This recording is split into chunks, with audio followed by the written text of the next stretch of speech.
अल्हम्दुलिल्लाहिल्लज़ी ज़य्यना नबिय्यीन बिहबीबिहिल मुस्तफ़ा व मन्ना अलल मुअ्मिनीन बिनबिय्यिहिल मुज्तबा। अस्सलातु वस्सलामु अला सय्यदिना मुहम्मदिन खैरिल वरा व अला आलिहि व अस्हाबिहिल मुतअद्दिबीन बित्तक़वा। क़ाल अल्लाहु तबारक व तआला फ़िल क़ुरआनिल मजीद वल फ़ुरक़ानिल हमीद। अऊज़ु बिल्लाहि मिनश शैतानिर रजीम। बिस्मिल्लाहिर रहमानिर रहीम।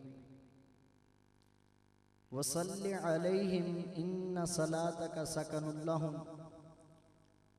सदक़ल्लाहु मौलानल अज़ीम व सदक़ रसूलुहुन नबियुल करीमुर रऊफ़ुर रहीम। क़ाल अल्लाहु तबारक व तआला फ़ी शानि हबीबिही मुख़बिरन व आमिरा।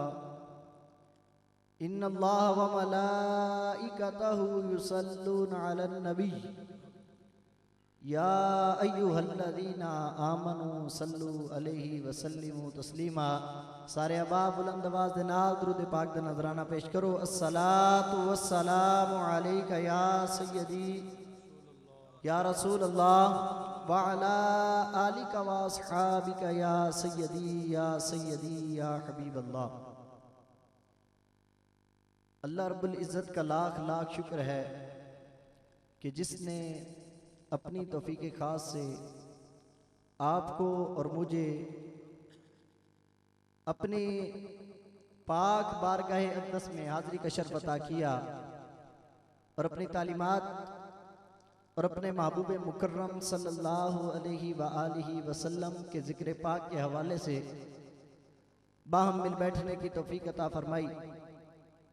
इस अज़ीम शान प्रोग्राम के इनेकाद पर मैं बिल अमूम आप तमाम हज़रात और खुसूसन साहिबजादा मोहम्मद खुर्रम शहजाद ज़िद अशरफहू इनकी खिदमत में दिल की अथाह गहराइयों से हदिया तखरीज व तहसीन पेश करता हूँ और दुआ करता हूँ कि अल्लाह रब्बुल इज़्ज़त आपकी और मेरी हाज़िरी को अपनी पाक बारगाह अक़दस में शर्फ़ कबूलियत अता फरमाए।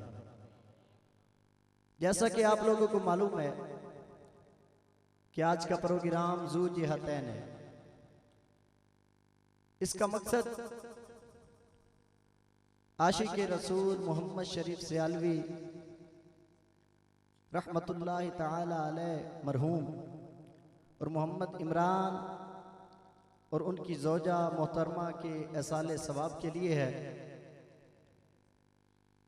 और मोहम्मद इमरान और उनकी ज़ौजा उनके एसाले सवाब के लिए ये महफिल पाक इनेकाद की गई है।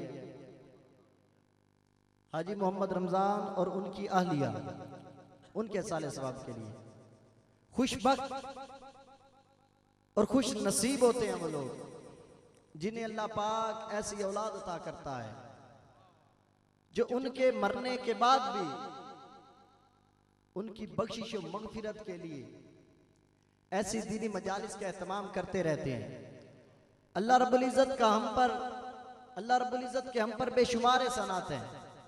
उनमें से एक एहसान ये भी है कि अल्लाह रब्बुल इज़्ज़त ने हमें एक ऐसा दीन कामिल अता किया है, एक ऐसा दीन कामिल अता किया है जिसका ताल्लुक अपने मानने वालों के साथ इस दुनिया में भी कायम रहता है और कब्र में भी कायम रहता है। देखिए, ये साले सवाब की जो मजलिस से हम सजाते हैं, इसी ताल्लुक को कायम रखने और कायम करने का ये एक वसीला और जरिया है। ये जो आज इतना एहतमाम हमने किया, लंगर पाक का एहतमाम किया, क्या जिसके लिए ये सारा कुछ करते हैं उसकी रूह को भी इसका सवाब पहुंचता है कि नहीं पहुंचता? इतना एहतमाम जो करते हैं, क्या उसकी रूह को भी इसका सवाब पहुंचता है कि नहीं पहुंचता? उठाइए मुस्लिम शरीफ, देखिए किताब ज़कात के अंदर बाब वसूल सवाब सदक़त अनिल मय्यत इलैहि और पढ़िए हदीस नंबर 1746 हद्दसना मुहम्मद इब्न अब्दुल्लाह इब्न नुमैर हद्दसना मुहम्मद इब्न बिश्र हद्दसना हिशाम अन अबीही अन आयशा रज़ियल्लाहु तआला अन्हा अन्ना रजुलन अतन नबिय सल्लल्लाहु अलैहि वसल्लम इन्ना उम्मी यफ्तलितत नफ्सहा वलम तुसी व अज़ुन्नुहा लौ तकल्लमत तसद्दक़त अफलहा अज्रुन इन तसद्दक़तु अन्हा क़ाल रसूलुल्लाह सल्लल्लाहु अलैहि वसल्लम नअम। मेरे दोस्तों, हजरत आयशा फरमाती हैं कि एक आदमी नबी अकरम सल्लल्लाहु अलैहि वसल्लम की पाक बारगाह अक़दस में हाजिर हुआ। हाजिर होकर अर्ज करता है, या रसूलल्लाह, मेरी वालदा का अचानक इंतकाल हो गया, वलम तू से, और वो मुझे वसीयत नहीं कर सकी, व अज़ुन्नुहा लौ तकल्लमत तसद्दक़त, या रसूलल्लाह, मैं गुमान करता हूं अगर वो मुझसे कलाम करती तो सदका देती, वो मुझसे कलाम करती तो सदका देती। या रसूलल्लाह अफलहा अज्रुन इन तसद्दक़तु अन्हा, या रसूलल्लाह, अगर मैं अपनी वालदा की तरफ से सदका दूं तो क्या मेरा ये सदका उसको कबूल फरमाएगा, मेरा सदका अल्लाह रब्बुल इज्जत कबूल फरमाएगा, इसका सवाब मेरी वालदा को पहुंचेगा? इमामुल अंबिया ने फरमाया, क़ाल रसूलुल्लाह सल्लल्लाहु अलैहि वसल्लम नअम, नबी अकरम सल्लल्लाहु अलैहि वसल्लम ने फरमाया, हाँ, तू जो भी सदका अपनी वालदा की तरफ से देगा तेरी वालदा की रूह को जरूर पहुंचेगा। देखिए, इमामुल अंबिया फरमाते हैं, आसमानों से फरिश्ते उतरते हैं, आसमानों से फरिश्ते उतरते हैं, वो सवाब लेने आते हैं। आज जितना भी सवाब हम जमा करेंगे ना, ये सवाब आसमान से फरिश्ते उतरते हैं, वो नूर के बने हुए थाल लेकर, वो नूर के बने हुए थाल लेकर अल्लाह रब्बुल इज्जत की रहमत उसके फजल से भरकर किसी के दूध का सवाब, किसी की नात का सवाब, किसी की तिलावत का सवाब, ये सारे सवाब वो फरिश्ते नूर के बने हुए थाल में लेकर किधर जाते हैं? सीधे कब्रिस्तान जाते हैं। इमामुल अंबिया ने फरमाया, ये सारा सवाब लेकर फरिश्ते कब्र वाले के पास जाकर खड़े हो जाते हैं। एक फरिश्ता आवाज देता है, किसको आवाज देता है? किसको आवाज देता है? कब्र वाले को आवाज देता है। तो इससे पता क्या चलता है कि आज हमें कहा जाता है कि कब्रों पे नहीं जाना चाहिए, कब्र वाले को पुकारना नहीं चाहिए। बताइए फरिश्ता किसको आवाज देता है? कब्र वाले को आवाज देता है। इमामुल अंबिया फरमाते हैं, वो फरिश्ता आवाज देता है कि या साहिबल कब्रिल अमीक, ऐ कब्र में लेटे हुए उठ, ऐ गहरी कब्र में लेटे हुए उठ, तेरे बेटों ने तेरे लिए तोहफा भेजा है, तेरे भाइयों ने तेरे लिए तोहफा भेजा है, तेरी पूरी बिरादरी ने तेरे लिए तोहफा भेजा है, हाजी ही हदियत, उठ इसे कबूल फरमा। वो कब्र वाला उठता है, उठकर जितना भी सवाब होता है वो वसूल करता है। फिर सहाबा अर्ज करते हैं, या रसूलल्लाह, जब ये सारा कुछ कब्र वाले को मिलता है उसकी कैफियत क्या होती है? जब ये सारा कुछ कब्र वाले को मिलता है तो उसकी कैफियत क्या होती है? बच्चों की तरफ से कुरान का तोहफा, बच्चों की तरफ से कुरान का तोहफा, दोस्तों की तरफ से दुरूद का तोहफा, ये सारा सवाब जब उस कब्र वाले को मिलता है तो उसकी कैफियत क्या होती है? सुनिए, मेरे आका फरमाते हैं यफरहून बिही कमा यफरहु अहदुकुम बिल हदिया। कब्र वाला वो सारा सवाब लेकर कब्र में इस तरह खुश होता है जिस तरह के यार दुनिया में यार यार के तोहफे से खुश होता है, जिस तरह के दुनिया में यार यार के तोहफे से खुश होता है, कब्र वाला सारा सवाब लेकर इस तरह खुश होता है। अब देखिए, ये तो उनकी हालत है जिनके सवाब भेजे जाते हैं, जिनकी कब्रों में सवाब भेजे जाते हैं, उनकी कब्रों में खुशी होती है। और कुछ बदबख्त ऐसे भी तो होते हैं जिनका कोई भेजने वाला नहीं होता, कोई भेजने वाला नहीं होता। इमामुल अंबिया ने उनकी हालत भी बताई। इमामुल अंबिया ने फरमाया जिनके सवाब भेजे जाते हैं उनकी कब्रों में ईद होती है। फरमाया वयहज़नु जीरानुहु, जिनके कब्रों में सवाब भेजे जाते हैं उनकी कब्रों में ईद होती है। जिनकी कब्रों में सवाब नहीं भेजे जाते उनकी कब्रों में गम होने लगता है। उनकी कब्रों के अंदर गम होने लगता है, मातम होने लगता है, बढ़ जाती है गमों के अंदर, डूब जाती है गमों के अंदर। और किस बात पे गम होता है? किस बात पे गम होता है? तवज्जो तलब है ये बात। शायद इस बात पे गम होता है कि काश हमने भी अपनी औलाद को पीर मेरे अली के अकीदे पर रखा होता, हमने भी अपनी औलाद को मसलक रजा दिया होता, ताकि हमारे मरने के बाद वो भी हमें दुरूद व तिलावतों का सवाब भेज सकते, ताकि हमारे मरने के बाद वो भी हमें दुरूद व तिलावतों का सवाब भेज सकते।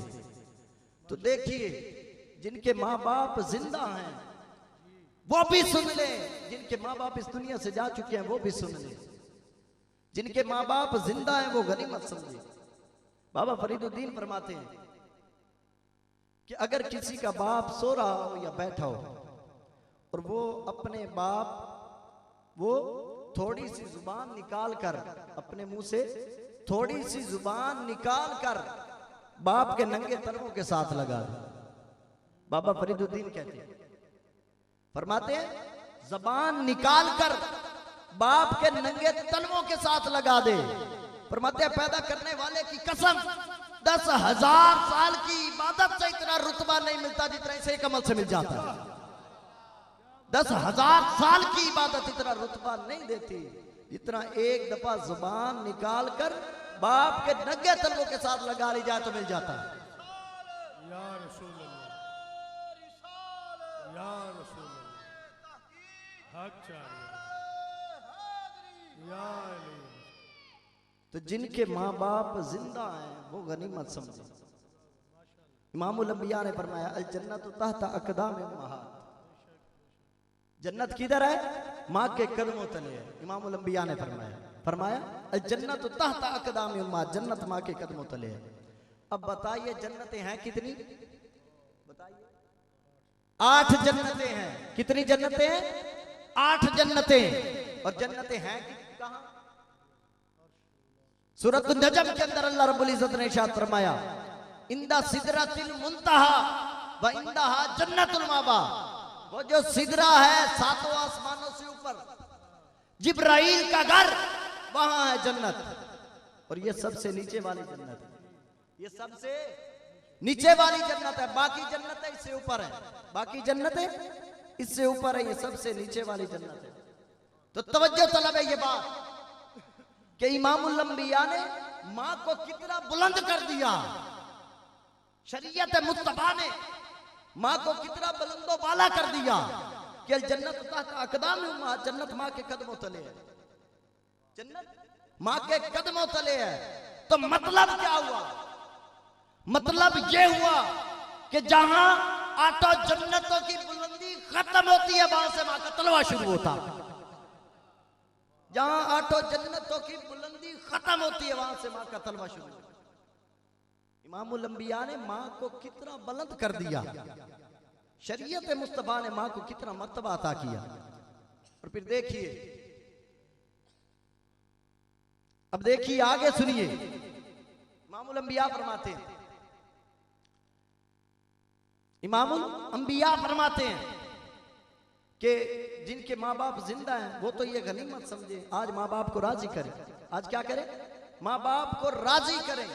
और जिनके माँ बाप इस दुनिया से जा चुके हैं उनके लिए इमामुल अंबिया ने क्या फरमाया? इमामुल अंबिया ने फरमाया मन ज़ारा कब्र अबवैहि, मन ज़ारा कब्र अबवैहि औ अहदिहिमा फी कुल्ल जुमातिन। इमामुल अंबिया फरमाते हैं जिस बंदे ने मंजारा कब्र अबवैहि, अपने माँ बाप की कब्र की जियारत की, औ अहदिहिमा, दोनों की या दोनों में से किसी एक की जो फौत हो चुका है उसकी कब्र की जियारत की, फी कुल्ल जुमातिन, जुमे के दिन। ये मुतलकन कब्र की जियारत की फजीलत बयान हो रही है, ये मुतलकन कब्र की जियारत की फजीलत बयान हो रही है। यहां आज लोग कहते हैं कि कब्रों पे नहीं जाना चाहिए। कब्रों पे क्यों जाते हो? क्या पड़ा है कब्रों में, क्या रखा है? क्यों जाते हो? कोई फायदा नहीं। सुनो, मेरे आका फरमाते हैं, जो बंदा हर जुमे को अपने माँ बाप की कब्र की जियारत करता है, यहां पढ़ने की शर्त जिक्र नहीं की, यहां पढ़ने की शर्त जिक्र नहीं की। क्यों? शायद पढ़ना आता है। आजकल जो हमारी तालीमात है, बेटा इंजीनियर बन जाता है, डॉक्टर बन जाता है, पीएचडी तक कर जाता है, कुरान पढ़ना ही नहीं आता। पढ़ने की शर्त जिक्र ही नहीं की। फरमाया अपने माँ बाप की कब्र की जियारत करे, अपने माँ बाप की कब्र की मिट्टी को तक ले। इमामुल अंबिया ने फरमाया कुतिबा लहू इंदल्लाहि बर्रा, वो अपने माँ बाप की हर जुमे को जाकर अपने माँ बाप की कब्र की जियारत करता रहा। एक ऐसा वक्त आया अल्लाह ने अपने वलियों में शामिल कर ली, वो अपने माँ बाप की कब्र की जियारत करता रहा। एक वक्त आया अल्लाह ने अपने वलियों में शामिल कर ली, अल्लाह ने अपने नेक बंदों में शामिल कर ली। अब आगे सुनिए, मैं पूछना चाहता हूं कि माँ बाप को ये अजमतें, ये शानें, ये रिफतें किसने बताइए? किसने अता की? इमामुल अंबिया ने अता की। किसने अता की? इमामुल अंबिया ने अता की। अगर हमारे माँ बाप की कब्रों की जियारत हम कर लें, अल्लाह वलियों में शामिल कर देता है। तो जो खुश नसीब गुंबद खजरा की जियारत करते हैं, उनका मकाम और मर्तबा क्या? जो बंदे गुंबद खजरा की जियारत करते हैं, उनका मकाम और मर्तबा क्या होता है? माशाअल्लाह। क्यों? क्योंकि इनके बारे में, गुंबद खजरा के बारे में मुहद्दिसीन लिखते हैं।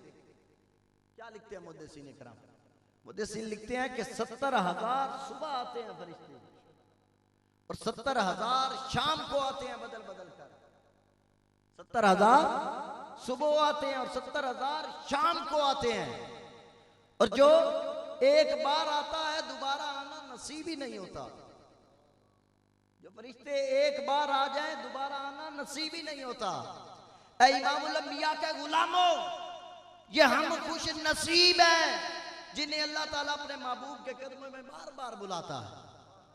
ये हम गुलाम हैं, फरिश्ते तरसते रहते हैं, दोबारा मौका ही नहीं बनता। ये हम गुलाम हैं जिनके लिए ये खुशखबरी है कि बार बार रोज़ा अक़दस की ज़ियारत नसीब होती है, बार बार रोज़ा अनवर की ज़ियारत नसीब होती है। इमामुल अंबिया ने फरमाया कुतिबा लहू इंदल्लाहि बर्रा, वो हर जुमे को जाके अपने माँ बाप की कब्र की ज़ियारत करता रहा। अल्लाह रब्बुल इज़्ज़त ने उसे अपने नेक बंदों में शामिल फरमा लिया। नारे तकबीर, नारे तकबीर, नारे रिसालत, नारे तहकीक, नारे हैदरी। हमारी आज की इस महफिल पाक में खतीब अहले सुन्नत मुबल्लिग इस्लाम हज़रत अल्लामा मौलाना मुफ्ती अब्दुल हमीद चिश्ती साहिब खतीब आज़म खानेवाल आप पुरवकार चेहरे के साथ रौनक अफरोज़ हुए।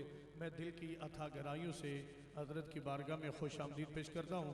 तमामी साहिबान अदब व मोहब्बत के साथ बैठ जाएँ। हज़रत क़िबला चिश्ती साहब के खूबसूरत चेहरे की ज़ियारत भी कीजिए और जनाब का खिताब तमाम अहबाब तशरीफ़ रखिए और कोशिश कीजिए आगे आगे बैठिए। माशाअल्लाह हज़रत माशाअल्लाह, बात जल्दी मुकम्मल कर लो, फिर सारे दोस्त अगे अगे आ जाओ, बड़ी मेहरबानी। माशाअल्लाह सारे दोस्त बह जाओ अदब के नाल करीब करीब होके बैठो। बिस्मिल्लाह मुकम्मल फरमाओ। माशाअल्लाह माशाअल्लाह। मुफ्ती मोहम्मद शेखुल हदीस व तफसीर मुफ्ती मोहम्मद अब्दुल हमीद चिश्ती सियालवी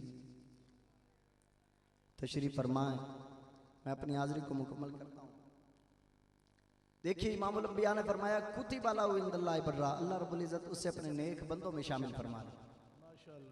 अब सुनिए आगे, इमामुल अंबिया ने फरमाया कि मैं आपको एक तकड़ी देता हूं। आज हर बंदे को तलब है, आज हर बंदे को ये तलब है कि मैं ये जान लूं, कि मैं ये जान लूं कि मेरा रब मुझसे राजी है कि नहीं है। किसको आज तलब नहीं है? हर बंदे को तलब है कि मैं जान लूं मेरा रब मुझसे राजी है कि नहीं है। अब सुनिए इमामुल अंबिया ने फरमाया मैं तुम्हें एक तकड़ी देता हूं, खुद को तोल लेना उसमें। फरमाया रिदर रब्बे फी रिदल वालिद, सख्तुर रब्बे फी सख्तिल वालिद। फरमाया घर जाकर देख और सोच बैठ कर तन्हाई में, अगर तेरा बाप तुझसे राजी है तो तेरा खुदा भी तुझसे राजी है। अगर तेरा बाप तुझसे राजी है तो तेरा खुदा भी तुझसे राजी है। आज हर बंदे को तलब है कि मैं हज कर लूं, हर बंदे को तलब है ना कि मैं हज कर लूं, मैं काबे की ज़ियारत कर लूं। अरे ओ नौजवान, अल्लाह जल्ला वाला की इज्जत की कसम, अगर तेरे माँ बाप जिंदा हैं और तुझे फिक्र लग जाए तो काबा भी तेरे घर में और हज भी तेरे घर में है। माशाअल्लाह। तो काबा भी तेरे घर में है और हज भी तेरे घर में है। इसी के साथ मैं अपनी हाज़िरी को मुकम्मल करता हूँ और दुआ करता हूँ कि जो कुछ मैंने बयान किया, जो कुछ आपने सुना, उस पर अमल पैरा होने की तौफीक अता फरमाए। आमीन बिजाहिन नबील करीमिर रऊफुर रहीम। माशाअल्लाह। हज़रत अल्लामा मौलाना मुजाहिद हुसैन तबस्सुम सियालवी साहिब, फाजिल दारुल उलूम ज़िया शम्सुल इस्लाम, आप खूबसूरत गुफ्तगू से हम सब के क़ुलूब व अज़हान को मुनव्वर मुअत्तर फरमा रहे थे।